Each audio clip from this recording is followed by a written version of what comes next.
Hello guys, कैसे हैं आप सब। आई होप कि आप सब अच्छे ही होंगे एंड मी एज वेल।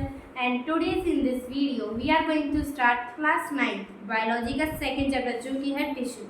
ये ना बहुत ही ज़्यादा अमेजिंग, इंटरेस्टिंग और बहुत ही ज़्यादा इजी चैप्टर है। पढ़कर बहुत ज़्यादा मज़ा आ जाएगा आपको। हम इसको बेसिक से स्टार्ट करेंगे और सारे कॉन्सेप्ट्स को डिटेल में पढ़ेंगे और फिर लास्ट में चैप्टर को हम एंड कर देंगे। ठीक है, तो चलिए वीडियो को स्टार्ट कर दिया है। बट आपको एक कंडीशन है, वीडियो देखने से पहले आपको हमारे चैनल को सब्सक्राइब करना होगा, वीडियो को लाइक करना होगा और हमारी वीडियो को एंड तक देखिएगा। तो चलिए without wasting any more time let's begin. तो जैसा कि हमने कवर किया था पहले चैप्टर में बायोलॉजी के में, हमने बुक कवर किया था the fundamental unit of life. तो हमने उसमें देखा था कि हमने उसमें सेल के बारे में स्टडी की। अब सेल क्या होता है, जैसा कि मैंने उसकी एक वीडियो अपलोड कर दिया, अगर आपने वो नहीं देखी है तो उस वीडियो की लिंक आपको डिस्क्रिप्शन बॉक्स में मिल जाएगी। ठीक है, हमने उसमें पढ़ा था कि सेल क्या होता है। एक मतलब जो कोई भी एक जैसे घर बनता है तो उसके अंदर जो सबसे स्मॉल यूनिट वो होती है, वो क्या होती है, ब्रेक्स। तो ऐसे ही कोई भी बॉडी होती है, उसकी जो सबसे छोटी यूनिट होती है उसको हम सेल कहते हैं। इतना तो हमने उस चैप्टर में क्लियर कर रखा था और उसके मतलब डिफरेंट टाइप्स होते हैं और उसकी डिटेल में हमने वो कवर किया था। ठीक है, तो जैसे कि हमने देखा था सेल क्या होते हैं, जो बेसिक यूनिट होती है। अब हमने जो सेल होती है हमने उनको एक ग्रुप बना दिया सेलों का। जैसे कि फ्रेंड्स का ग्रुप होता है, हमने मतलब कोई भी एक क्राफ्ट करनी है तो हमने 8 फ्रेंड्स का ग्रुप बना दिया। ऐसे ही हमने सेलों का ग्रुप बना दिया। अब जब कोई भी एक स्मॉल यूनिट होती है ये, और जब ये एक साथ ग्रुप में आ जाएंगी तो ये एक टिश्यू के फॉर्म में बदल जाती हैं। मैंने क्या किया कि कोई भी सेल होती है जो स्मॉल यूनिट में, अगर वो एक साथ ग्रुप में जुड़ जाए तो उनको हम टिश्यू के फॉर्म में कर लेते हैं। अब वो कैसे होता है, देखिए यहाँ भी लिख रहा है, एक group of cell that are like structure and work together to achieve a particular function is called tissue। मतलब कोई भी टिश्यू होता है उसके अंदर एक जैसे ही सेल्स होते हैं। मतलब जैसे कि हमारे बॉडी में पंप ऑर्गन होता है ना, मतलब हार्ट जैसे पंप करता है, तो वो एक टिश्यू है। तो उसके अंदर जितने भी सेल होंगे वो पंप करने से रिलेटेड ही होंगे। ठीक है, और जैसा कि हमने उसमें देखा था सेल कितने होते हैं, यूनिसेलुलर, मल्टीसेलुलर। अब यूनिसेलुलर में 1 सेल आती है जो कि पूरे फंक्शन वो करती है। मतलब कोई जैसे कि अमीबा होता है वो ही एक सेल से मिलकर बना होता है। अब वही सेल सारे जो फंक्शन होते हैं उनको परफॉर्म करती है। बट जब मल्टी सेलुलर में क्या होता है, उसमें बहुत सारी सेल होती हैं और वो अलग अलग जो एक्टिविटीज़ होती हैं उनको परफॉर्म करती है। मतलब कोई रेस्पिरेटरी सिस्टम करता है, कोई डाइजेशन का, ऐसे ही उनके डिफरेंट परफॉर्म करते हैं ऑर्गेनिज्म। बट यहाँ पर क्या होता है टिश्यू में, इसमें एक ही टाइप के सेल्स होते हैं, इसमें ज़्यादा सेल्स होते हैं और वो एक टिश्यू का फॉर्म ले लेती हैं। और देखिए एक इम्पॉर्टेंट चीज़ जो कि है, देखिए the microscopic study of tissue is called histology. अभी ये एक 1 मार्क के क्वेश्चन में आ सकता है, तो ये इम्पोर्टेंट तो मैंने यहाँ लिख दिया है कि मतलब टिश्यू की जो स्टडी होती है उसको क्या कहते हैं, हिस्टोलॉजी कहते हैं। इतना आपको क्लियर है। अब देखिए ये टिश्यू होते हैं, ये भी कुछ टाइप्स के होते हैं, एनिमल टिश्यू और प्लांट टिश्यू। अब हम प्लांट टिश्यू से ही इनको स्टार्ट करेंगे, तो चलिए अब प्लांट टिश्यू पढ़ते हैं हम। तो चलिए अब टिश्यू को पढ़ते हैं, तो एक बार इनके काइंड्स भी देख लेते हैं हम इसमें क्या क्या कवर करेंगे। तो देखिए टिश्यू के 2 टाइप होते हैं, plant cell and animal cell, जो कि हमने फर्स्ट चैप्टर में पढ़ रखे हैं। और देखिए प्लांट सेल भी 2 टाइप्स के होते हैं, meristematic tissue and permanent tissue. अब ये टिश्यू क्या होते हैं अभी हम आगे वीडियो में पढ़ेंगे। तो चलिए फटाफट से हम पढ़ लेते हैं कि मेरिस्टेमेटिक टिश्यू क्या होता है। तो चलिए अब हम पढ़ेंगे अपना मेरिस्टेमेटिक टिश्यू। तो अब हम आते हैं अपने मेरिस्टेमेटिक टिश्यू। अब देखिए मेरिस्टेमेटिक टिश्यू मैंने यहाँ पर लिखा है ग्रोथ टिश्यू। मतलब ये जो मेरिस्टेमेटिक टिश्यू होते हैं ये ग्रोथ करते रहते हैं, मतलब ये डिवाइड होते रहते हैं। मतलब एक जैसे कि सेल होती है वो भी मतलब डिवाइड होती रहती है, तो ये भी एक ग्रोथ करते हैं ये टिश्यू, है ना। देखिए जैसा कि हमने यहाँ पर लिखा है कि जो ये मेरिस्टेमेटिक टिश्यू होते हैं ये डिवाइड करते हैं। जैसे हम जब पैदा होते हैं हम छोटे से होते हैं, बट जो हमारी सेल्स होती हैं वो डिवाइड होती रहती हैं, रीडिवाइड होती रहती हैं, जिससे कि हमारी जो बॉडी होती है उसकी भी ग्रोथ होती है। जैसे आपने देखा होगा कहीं भी हमारी लग जाती है, फट जाते हैं हम, तो वो कुछ दिनों में अपने आप ठीक हो जाता है, क्योंकि वहाँ की जो डैमेज जो हो गई थी, जो एरिया हो गई थी, सेल्स हो गए थे डैमेज, उनको वो रिपेयर करता है वहाँ पे, मतलब जो सेल्स होती हैं वो रिपेयर कर देती हैं। तो ये ना एक बहुत ही ज़्यादा मतलब ज़रूरी रोल प्ले करते हैं, ये बहुत ज़्यादा इंपॉर्टेंट रोल प्ले करती हैं। ठीक है, यहाँ पे लिख रहा है सिंपल लिविंग टिश्यू। देखिए ये एक सिंपल, और यहाँ पे देखिए ये ध्यान रखिए लिविंग टिश्यू होती है ना, ये लिविंग टिश्यू होती है। और देखिए अब ये थिन वॉल्ड, मतलब इनकी जो वॉल होती है, जो सेल वॉल होती है, ये बहुत ज़्यादा पतली होती है। और कॉम्पैक्टली अरेंज्ड, मतलब ये बहुत ही ज़्यादा मतलब पास पास होते हैं, ये बहुत ज़्यादा टाइटली बाउंड होते हैं। इनके बीच में जो गैप होता है वो बहुत ज़्यादा कम होता है, क्योंकि ये चिपक चिपक कर बैठते हैं, तो दे आर कॉम्पैक्टली अरेंज्ड। और देखिए इमैच्योर सेल, मतलब ये जो होती है सेल, ये डिवाइड होती रहती हैं, ये मैच्योर नहीं होती है, इमैच्योर सेल्स होती हैं। जैसे कि हमारे कहीं लग जाती है तो वो अपने आप ठीक हो जाता है, इसलिए। देखिए which are capable of division and formation of new cell, मतलब ये जो होती हैं ये डिवीजन के काम करती है। एक सेल है वो डिवीजन कर सकती है, मतलब अपने ही जैसी जो सेल्स को ये डिवाइड कर सकती है, जन्म कर सकती है न्यू सेल्स, ये फॉर्मेशन भी बना सकती है न्यू सेल्स का। इतना आपको क्लियर है? अब ये तो आपको समझ आ रहा है। अब हम इसके फीचर्स पढ़ते हैं, इसके फीचर्स क्या क्या होते हैं। अब हम इनके फीचर्स पढ़ते हैं, इनके फीचर्स क्या क्या होते हैं। देखिए थिन प्राइमरी सेल वॉल, मतलब ये जो सेल वॉल होती है इसमें सेल्यूलोज प्रेजेंट होता है। ये हमने कवर किया था हमारे फर्स्ट चैप्टर में कि जो सेल होता है, सेल वॉल होती है, उसमें सेल्यूलोज प्रेजेंट होता है। देखिए intercellular space are called axon, compact, मतलब ये बहुत ज़्यादा कॉम्पैक्ट टाइटली बाउंड होते हैं, ये टाइटली पैक्ड होते हैं। इनके बीच में जो भी मतलब स्पेस होता है वो बहुत ज़्यादा कम होता है, क्योंकि ये बहुत ज़्यादा चिपक चिपक कर बैठते हैं, बहुत ज़्यादा कम स्पेस होता है। थर्ड देखिए जनरली वैक्यूल्स आर एब्सेंट, जो मतलब वैक्यूल्स होते हैं जो इसमें मेरिस्टेमेटिक टिश्यूज में, इनमें ये जनरली क्या होता है, ये एब्सेंट होते हैं। हाँ ये बात अलग है कि जो प्लांट सेल होते हैं उनमें जो वैक्यूल्स होते हैं वो प्रेजेंट है, बट अभी यहाँ पे फोकस कीजिए कि जो मेरिस्टेमेटिक टिश्यू होते हैं इनमें जो वैक्यूल्स होते हैं वो प्रेजेंट नहीं होते, वो एब्सेंट होते हैं। और देखिए प्रोमिनेंट न्यूक्लिया आर प्रेजेंट, मतलब ये बहुत ज़्यादा प्रोमिनेंटली दिखते हैं। और देखिए एक्टिवेटली डिवाइडिंग सेल, मतलब कहीं पर भी मेरिस्टेमेटिक टिश्यू आ जाए तो वहाँ पे बस आपको ये एक शब्द लिखना है, डिवाइडिंग। ये डिवाइडिंग बहुत ज़्यादा इंपॉर्टेंट है, मतलब इसका मतलब यही है, मेरिस्टेमेटिक टिश्यू का मतलब यही है, ये डिवाइड करता है, मतलब ये अपनी जैसी जनरेशन को आगे बढ़ाता है, फॉर्मेशन करता है ये अपनी ही जैसे जनरेशन का। सेल प्लांट, जैसे प्लांट में होता है, अगर बोले तो जैसे प्लांट में कौन से पार्ट्स होते हैं जो मतलब ग्रोथ करती रहते हैं, तो हम बोले तो एक तो रूट होती है जो ग्रोथ करती रहती है, और क्या होता है, देखिए यहाँ पे लिख रहा है शूट टिप्स, मतलब जो शूट की टिप होती है वो ग्रोथ करती है, नहीं तो फिर जो रूट होती है वो। ये टू पार्ट्स ऐसे होते हैं जो मतलब ग्रोथ करते ही रहते हैं प्लांट में। तो ये जो मेरिस्टेमेटिक टिश्यू होते हैं ये डिवाइडिंग टिश्यू होते हैं, डिवाइडिंग सेल्स होती हैं इनके अंदर। इतना आपको क्लियर है? ये तो आपको अब समझ आ गया। अब इसके भी 3 पार्ट्स होते हैं, चलिए अब हम उनको डिस्कस करते हैं। अब देखिए ये भी अपने ये 3 कैटेगरीज में डिवाइड होता है ना। तो अब इसमें जो फर्स्ट कैटेगरी है इसकी मेरिस्टम की टिश्यू की, अब इसकी फर्स्ट कैटेगरी है एपिकल मेरिस्टम। अब देखिए एपिकल मेरिस्टम क्या होता है, जैसे कि मैंने प्लांट को आपको एग्जांपल दिया था, प्लांट में जो अपर मोस्ट एक्सेस होती है उसकी और जो लोअर मोस्ट पार्ट होता है वो दोनों ग्रोथ करते रहते हैं, मतलब वो जो सेल्स होती हैं वो रीडिवाइड होती रहती हैं, और वो जो प्लांट की जितनी भी लेंथ होती है वो बढ़ती रहती है। जैसे ही सेल्स जो होंगी वो रीडिवाइड होंगी और जैसे ही फिर प्लांट की जो लेंथ होती है वो बढ़ती रहती है।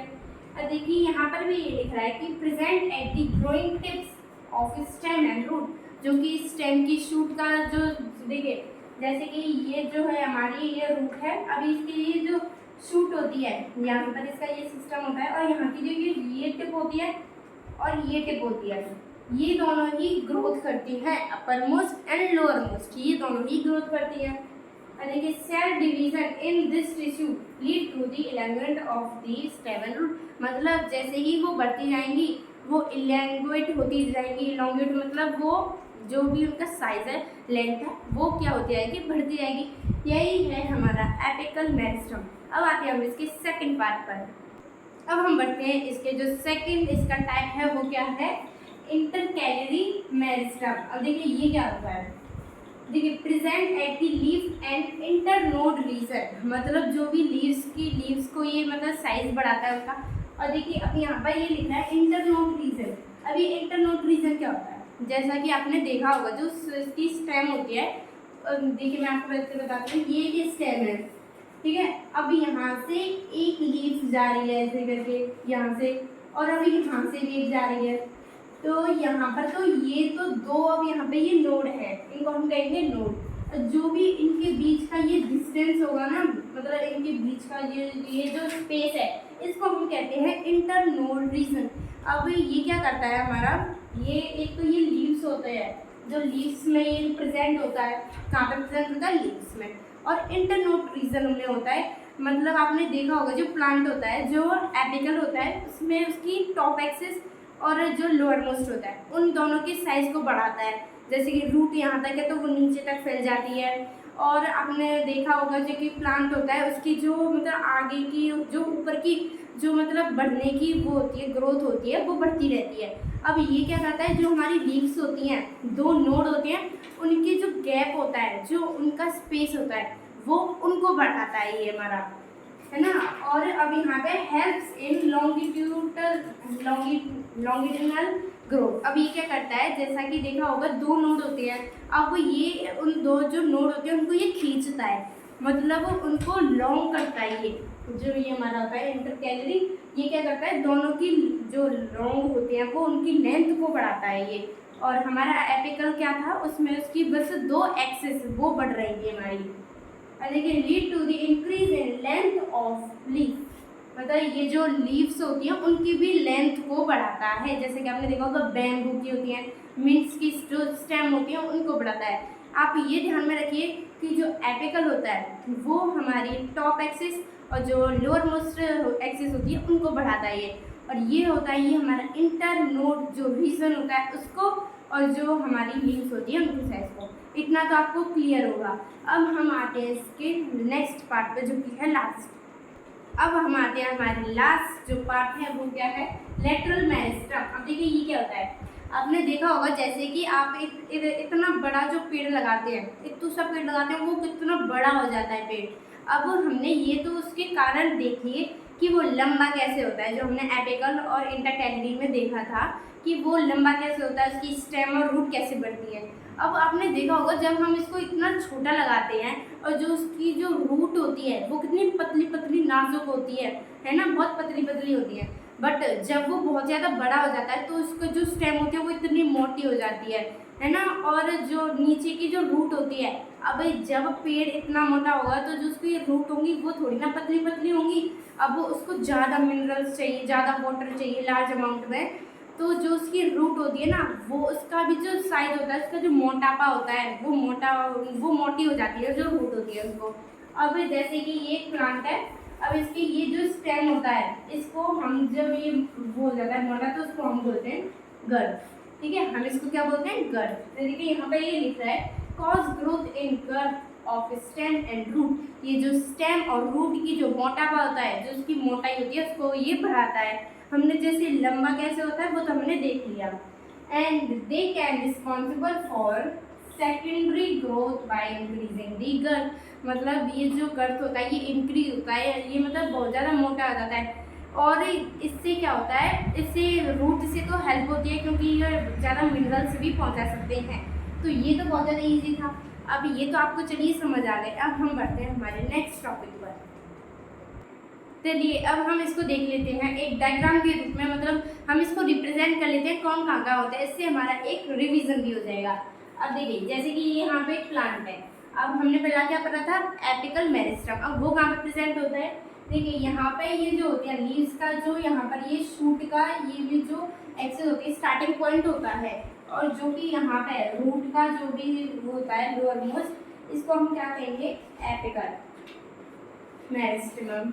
और यहाँ पर भी होगा एपिकल मेरिस्टम, ठीक है। अभी यहाँ पे हो गए। अब हमारा सेकंड क्या था, हमारा सेकंड था इंटरकैलरी। अब वो कहाँ पे प्रेजेंट होता है, मैंने आपको बताया था जहाँ पर दो नोड प्रेजेंट होती हैं, दो नोड के बीच में डिस्टेंस, देखिए यहाँ पर ये है। अब यहाँ पर ये इंटर नोड है, यहाँ पर क्या है ये इंटर नोड, तो यहाँ पर क्या आएगा, ये इंटरकैलरी मेरिस्टम, ठीक है, यहाँ पर ये आ गया। अब हमारा जो लास्ट था वो क्या था, लेटरल मेरिस्टम। अब वो कहाँ पे प्रेजेंट होता है, जैसा कि मैंने आपको बताया, जो गर्थ होती है जो भी किसी की प्लांट की, हाँ यहाँ पर ये तो अभी छोटा सा प्लांट है, अभी इसकी गर्थ नहीं है। अब जैसे जैसे ये बड़ा होगा तो इसकी ये जो स्टेम की ये जो स्टेम होगी ये साइज में बढ़ेगी। पहले ऐसा था, फिर यहाँ पे इसकी साइज जो है वो बढ़ेगी।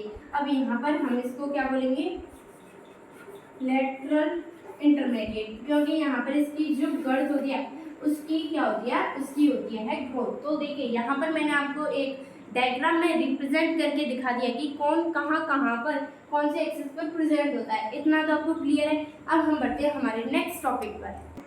अब हमने इसके जो 2 पार्ट्स थे मेरिस्टेमेटिक, वो हमने कवर कर लिया है। अब आते हैं हमारे परमानेंट टिश्यू पर। तो जैसे कि हमने उसमें मेरिस्टेमेटिक में पढ़ा था, वो जो टिश्यूज होते हैं ना, वो जो अपना वर्क डिसाइड कर लेते हैं, जो सेल्स, वो उम्र भर, मतलब जब तक वो मरेंगे, जब तक वो ही काम करते रहते हैं। मतलब रीडिवाइड का जो काम होता है, वो डिफरेंशिएट करना, वो एक काम करते रहते हैं। मतलब जब तक वो मरेंगे नहीं, जब तक एक ही काम को वो करते रहेंगे। बट जब ये परमानेंट टिश्यू होते हैं ना, ये मतलब ये जो अब हम इसमें पढ़ेंगे, जब जैसे कि ये अपने जो रीडिवाइडिंग की जो क्षमता होती है ना, उसको ये खो देते हैं और ये अपना एक प्रॉपर एक फंक्शन ले लेते हैं। कि जैसे कि एग्जांपल में एक पंप करने का फंक्शन ले लिया इन्होंने, अब जीवन भर ये एक ही फंक्शन प्रोवाइड करेंगे, उसी फंक्शन को ये परफॉर्म करेंगे। और जो हमने उसमें पढ़ा था मेरिस्टेमेटिक में, उसमें क्या होता है, वो अलग अलग फंक्शन परफॉर्म करते हैं रीडिवाइडिंग का। और इसमें क्या होता है, परमानेंट टिश्यू में ये अपना एक ही काम होता है, उसी को ये परफॉर्म करते हैं। यहाँ पर भी लिख रहा है perform from those meristematic cells which have lost their capability. मतलब ये भी एक मेरिस्टेमेटिक सेल्स ही होती हैं, बट ये क्या करते हैं, अपनी जो कैपेबिलिटी होती है ये उसको खो देते हैं। रीडिवाइड करने की जो भी इनमें कैपेबिलिटी होती है उसको ये खो देते हैं, और ये वैसे होते तो ये मेरिस्टेमेटिक सेल्स ही हैं। देखिए differentiation of the cell of meristematic, मतलब ये डिफरेंट होते हैं, ये डिफरेंशिएट वैसे नहीं कर सकते, ये डिवाइड नहीं कर सकते। तो ये मतलब डिफरेंट होते हैं, ये अपना एक प्रॉपर फंक्शन पकड़ लेते हैं और उसी को जीवन भर करते रहते हैं। और ये मतलब डिवाइड नहीं करते तो अपना एक फंक्शन लेंगे, उसी को ये परफॉर्म करेंगे। तो ये तो था हमारा ये परमानेंट टिश्यू, जो कि बहुत ही ज़्यादा इजी है। अब चलिए हम इसके आगे बढ़ते हैं। तो देखिए जैसे कि हमने परमानेंट टिश्यू में पढ़ा था, वो क्या होते हैं, जैसे वो भी होते हैं मेरिस्टेमेटिक टिश्यू, और वो एक ही तरह का काम करते हैं। और वो जो सेल होती है वो एक ही फंक्शन परफॉर्म करते हैं, तो वो अपने को एक दर्जा दे देते हैं परमानेंट टिश्यू का। ये तो हमको क्लियर है। अब देखिए, अब इसके भी कुछ टाइप्स होते हैं। इसके होते हैं देखिए, जैसे कि simple permanent and complex permanent. देखिए सिंपल का मतलब सिंपल और कॉम्प्लेक्स का मतलब थोड़ा उलझा सा होता है, उसको हम कहते हैं कॉम्प्लेक्स टिश्यू। अब देखिए, अब सिंपल टिश्यू में क्या होता है, इसमें एक टाइप की सेल होती है और वो भी सारे फंक्शन परफॉर्म करती है। मैंने क्या बोला, इसमें 1 सेल होती है, 1 सेल, और वही सारे फंक्शन परफॉर्म करती है। और इसमें मोर देन 1 सेल होती है, इसमें ना बहुत सारी सेल होती है, वो अलग अलग अपना जितने भी फंक्शन होते हैं उनको परफॉर्म करती है। अब जब हम इसको पढ़ेंगे परमानेंट टिश्यू को, इसमें ये और एक आता है प्रोटेक्टिव टिश्यू। ये भी पढ़ना बहुत ज़्यादा इम्पोर्टेंट है, क्योंकि जब हम ये सिंपल परमानेंट पढ़ेंगे ना, इससे पहले यही आएगा हमारा टाइप है, जो कि प्रोटेक्टिव टिश्यू। मतलब ये जो टिश्यू होता है ये प्रोटेक्शन के लिए होता है। प्रोटेक्शन के लिए कहाँ होगा, जैसे कि सेल होती है तो उसके जो आउटर मोस्ट लेयर होगी वही हमारी होगी प्रोटेक्टिव टिश्यू। तो चलिए अब हम इनको अभी डिटेल में पढ़ते हैं कि ये क्या क्या होते हैं। अब देखिए प्रोटेक्टिव टिश्यू क्या होता है, इसके आपको नाम से पता पड़ रहा होगा, वो टिश्यू जो प्रोटेक्ट करती है। देखिए यहाँ पे भी लिख रहा है प्राइमरी प्रोटेक्टिव इन सेल। अब ये जो सिंपल हमारी आएंगी सिंपल परमानेंट, इससे पहले हमको ये पढ़ना होता है प्रोटेक्टिव टिश्यू, क्योंकि यही होती है सबसे आउटर मोस्ट, क्योंकि ये हमारी सेल को प्रोटेक्ट करती हैं किसी भी चीज़ों से। मतलब कोई डिजीज़ हो गई या कुछ एक्सेट्रा हो गई, उनसे ये हमारी जो सेल होती है उसको क्या करता है, उसको प्रोटेक्ट करता है, उसको सेफ रखता है। अब देखिए इसके जैसे कि फंक्शन आई एपिडर्मिस, ये क्या होती है एपिडर्मिस, ये आउटर मोस्ट लेयर होती है सेल की। यहाँ पे लिख रहा है वन सेल ठीक outer most for plant parts, मतलब ये एक आउटर मोस्ट लेयर होती है जो कि हर एक जो प्लांट का पार्ट होता है उससे पहले होती है और ये covered outer side by cuticles. अब देखिए इसका मतलब क्यूटिकल्स क्या होते हैं, ये क्यूटिकल्स होते हैं, ये देखिए सेक्रेटेड बाय एपिडर्मिस सेल, ये एपिडर्मिस सेल से सेक्रेटेड होते हैं। अब यहाँ पर ये एपिडर्मिस क्या होता है, एक ये थिकर सेल वॉल होती है जो कि हर एक प्लांट के ऊपर लगी होती है कवर्ड बाय आउटसाइड, और ये एपिडर्मिस में ये किससे कवर होती है, एक क्यूटिकल्स होता है, ये क्यूटिकल्स होता है, इसका मतलब ये जैसे कि वैक्सी एक सब्सटेंस होता है, ये एक क्या होता है वैक्सी सब्सटेंस होता है जो कि एक सेल के ऊपर होता है। देखिए यहाँ लिख रहा है cuticles is a waterproof layer of vaccine substance, मतलब ये एक ऐसी लेयर होती है, ये किससे बनी होती है वैक्सी सब्सटेंस से बनी होती है। अगर देखिए एग्जांपल मैं आपको बताऊं, जैसे आप कोई भी लीफ लेना और उसके ऊपर मतलब अपने नील से उसको स्क्रैच करना थोड़ा सा, तो एक थिन शीट लाइक कुछ जो वो होगी शीट लाइक सब्सटेंस वो निकल आएगा। अब वही होती है हमारी क्यूटिकल्स, क्योंकि ये आउटर मोस्ट होती है और ये प्लांट को बचाती हैं। ये देखिए वाटर प्रूफ लिख रहा है यहाँ पर, ये एक वाटर प्रूफ वैक्सी सब्सटेंस लाइक एक शीट होती है, ये किससे सेव करती है, देखिए ये लॉस इन वाटर, मतलब वाटर को लॉस ना कर दे उसके लिए एक ये हेल्प करती है। और किस लिए, इन्वेरिस बाय माइक्रोब्स, मतलब कोई भी इसमें जो डिजीज़ होते हैं या कोई भी माइक्रोब्स होते हैं वो उसके अंदर ना घुस जाएं, तो इसलिए ये एक थिन शीट लाइक सब्सटेंस होती है जो कि एक सेल को प्रोटेक्ट करती है। और यही है फंक्शन एक प्रोटेक्टिव टिश्यू के। अब इतना तो आपको पता समझ आ गया होगा, ये आउटर मोस्ट होती है प्लांट या प्लांट सेल के लिए, जैसे कि लीफ होती है उसके ऊपर लगी होती है ये, और कवर मतलब, और ये एक वैक्सी लाइक सब्सटेंस होती है जो कि वाटरप्रूफ होती है, और ये मतलब वाटर को खोना दे मतलब उसके लिए, और कोई भी माइक्रोब्स उसमें ना घुस जाए उसको ये वो प्रोटेक्ट करती है। चलिए इतना तो आपको क्लियर होगा। अब हम इसके चलिए आगे नेक्स्ट कॉन्सेप्ट पर बढ़ते हैं। अब देखिए जो भी प्लांट का कोई भी एक पार्ट होता है उसके ऊपर एक एपिडर्मिस की लेयर होती है, ये तो हम सबको पता है। अब वो क्या होती है, उसमें क्या होते हैं स्टोमेटा के कुछ पोर्स होते हैं। देखिए जैसे कि ये एक लीफ है, ठीक है, अब इसके ऊपर इसके जो ऊपर ना एक ऐसे वो होगी थिक लेयर होगी। अब ये जो थिक लेयर है ये मतलब बिल्कुल ही एक फॉर्म में नहीं होती, इसके बीच में क्या होते हैं कुछ ऐसे पोर्स होते हैं। अब ये हम सबको पता है ये पोर्स क्या होते हैं, यही होते हैं स्टोमेटा, और हम सब ने पढ़ रखा है कि स्टोमेटा क्या होता है, इसके फंक्शन क्या होते हैं और ये क्यों इम्पोर्टेंट है। तो चलिए एक बार हम इसे रिकॉल कर लेते हैं कि स्टोमेटा क्या होता है।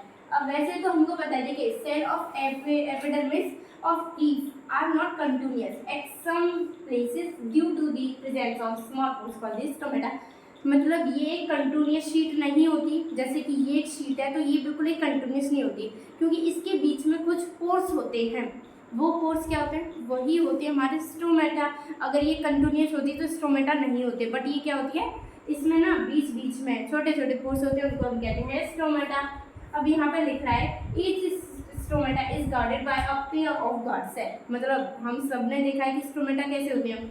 देखिए जैसे कि ये एक स्टोमेटा है, इसमें क्या होता है ये ऐसे गार्ड सेल होते हैं, है ना, इसमें दो ऐसे गार्ड सेल होते हैं। हम सब ने ये तो छोटी क्लासेस में पढ़ रखा है स्टोमेटा खूब डिटेल में। तो इसमें दो गार्डेड ये होते हैं, मतलब ये इसमें दो पेयर होते हैं गार्ड सेल के। और देखिए एपिडर्मिस, इसमें कुछ जो एपिडर्मिस होते हैं और कुछ में क्या होता है क्लोरोप्लास्ट होता है, कि कुछ जो होते हैं वो उनमें होता है क्लोरोप्लास्ट, और जो कुछ होते हैं वो होते हैं कलरलेस, उनमें कलर ही नहीं होता। अब ये क्लोरोप्लास्ट क्यों वो यूज़फुल है, क्योंकि ये क्या करवाता है, ये फोटोसिंथेसिस करने में हेल्प करता है। ये तो हम सब ने पढ़ा है कि एपिडर्मिकल जो भी होता है इसमें क्लोरोप्लास्ट होता है, और chloroplast is responsible for photosynthesis, ये सब तो हमने पढ़ रखा है। तो चलिए हम एक बार स्टोमेटा के फंक्शंस भी देख लेते हैं कुछ। अब हम पढ़ते हैं स्टोमेटा का फंक्शन क्या होता है, जो कि हमने सबने पढ़ रखा होता है। देखिए जो ये फंक्शन होता है ये allows gaseous exchange to occur during photosynthesis, ये जो स्ट्रोमेटा होता है ये किस लिए इंपॉर्टेंट होता है, ये गैसेस को एक्सचेंज करता है फोटोसिंथेसिस के ड्यूरिंग, है ना। और ये respiration and help in transpiration, मतलब ये रेस्पिरेशन में भी हेल्प करता है। तो ये थे फंक्शन। अब हम आते हैं अपने नेक्स्ट टॉपिक पर। देखिए अब हम आते हैं हमारे कॉर्क टॉपिक पर। देखिए कॉर्क आपने सबने देखा होगा, जैसे कि ये एक प्लांट है, तो इसके बीच यहाँ पर ये होती है जो आउटर लेयर होती है, इसी को हम जो छाल होती है उसी को हम बोलते हैं कॉर्क। इसको हम फैलम भी बोल सकते हैं, कॉर्क को हम फैलम भी बोल सकते हैं। देखिए ये क्या होता है, जैसे कि आपने ये पेड़ होता है उसके इतने मोटे जो तने होते हैं, जैसे नीम का पेड़ आपने देखा होगा, इसके बाहर कितना रफ जो वो होती है, वो जो सरफेस होता है उसका वो कितना रफ होता है, वही होती है हमारी कॉर्क। आपने देखा होगा, उसको निकाला भी होगा, वो कितना हार्ड होता है। वो हार्ड क्यों होता है, क्योंकि वो ना सारी डेड सेल्स होती हैं, जो लिविंग सेल्स होती हैं वो तो फिर मतलब मुड़ भी जाएंगी, वो डेड सेल्स होती हैं, इसलिए वो बाउंड नहीं हो पाता। देखिए in order roots and stem tissues at periphery become cork cells, मतलब ये जो सेल्स होती हैं जो कि मतलब इसमें क्या होते हैं, ये सारी डेड सेल्स हो जाती हैं, ये और ये क्या करती हैं, ये कॉर्क बन जाती हैं, फिर एक मतलब हार्ड बन जाती हैं। तो देखिए डेड सेल, ये एक डेड सेल होती है और ये थिक जो होती है, मतलब ये थिक वॉल्स होती हैं। मतलब एक ये प्लांट है, उसके अब आउटर मोर जो लेयर होगी उसको प्रोटेक्ट कर रही है, ये कितनी होती है, ये थिक होती है and do not have intercellular space. और ये जो डेड सेल्स होती हैं, आपने जब उसको निकाला होगा तो उसको तोड़ कर देखा होगा वो कितना हार्ड होता है, क्योंकि उन जो सेल्स होती हैं डेड सेल, उनके बीच में ना ही थोड़ा सा स्पेस होता है और ना ही वो मतलब बाउंड होती है, क्योंकि वो होती है डेड और उनके बीच में स्पेस भी नहीं होता है बिल्कुल, इसलिए वो इतनी कड़क सी बन जाती हैं जब उनको तोड़ते हैं। देखिए सेल वॉल डिपॉजिट वैक्सीन। और देखिए ये जो सेल वॉल होती है, मतलब प्लांट की, देखिए समझिए कि सेल वॉल होती है, उसके ऊपर जो डिपॉजिट होता है एक वैक्सी सब्सटेंस होता है, वो उसके चारों तरफ क्या होता है, डिपॉजिट होता है एक वैक्सी सब्सटेंस, जिसको हम कहते हैं सुबिरन। सुबिरन बोलते हैं हम उस सब्सटेंस को, यहाँ पर जितना भी एक सब्सटेंस होता है वैक्सी सब्सटेंस, उसको कहते हैं हम सुबिरन। और देखिए और ये सुबिरन जो होता है, जैसे कि हमने क्यूटिकल्स भी पढ़ा था, तो सुबिरन्स क्या होता है, ये एक परमिएबल, मतलब ये परमिएबल वाटर एंड गैस, मतलब ये वाटर को या फिर कोई भी गैस को ये परमिएबल नहीं होता है, ये ना ही तो अंदर आने देता है ना ही बाहर जाने देता है, ये इम्परमिएबल होता है, ये कि मतलब परमिशन नहीं देता किसी भी चीज़ को एंटर करने के लिए। तो देखिए और क्या होता है, छाल होती है जो पेड़ की, और ये क्या होती है, बहुत ही ये डेड सेल से मिलकर बने होते हैं, थिक होती है और बहुत ही ज़्यादा रफ होती है, टाइटली बाउंड होती है। और ये सेल होती है, ये कैसे बनती है, क्योंकि यहाँ पे एक सेल होती है, होता है प्लांट, उसके जो सरफेस होता है उस पर एक वैक्सी सब्सटेंस जम जाता है, उसको हम कहते हैं सबरन। और ये क्या करता है, ये जो कॉर्क होती है ना, ये प्रोटेक्टिव लेयर बन जाती है, ये एपिडर्मिस में ना, ये एपिडर्मिस में जो सेल वॉल होती है आउटर मोस्ट, उसमें ये कॉर्क आती है, इसलिए हमको ये पढ़ना पड़ा। अब चलिए इतना तो आपको समझ आ गया होगा। आई होप कि ये वीडियो आपको बहुत ज़्यादा हेल्पफुल लगी होगी। अगर ये थोड़ी सी भी हेल्पफुल लगे तो हमारे चैनल को सब्सक्राइब और वीडियो को लाइक कर दीजिए। ये तो था हमारा फर्स्ट पार्ट, अब मैं इसका सेकंड पार्ट भी बनाऊंगी, तो तब तक के लिए हमारे चैनल को सब्सक्राइब जरूर कर देना। तब तक के लिए bye bye, thank you, take care.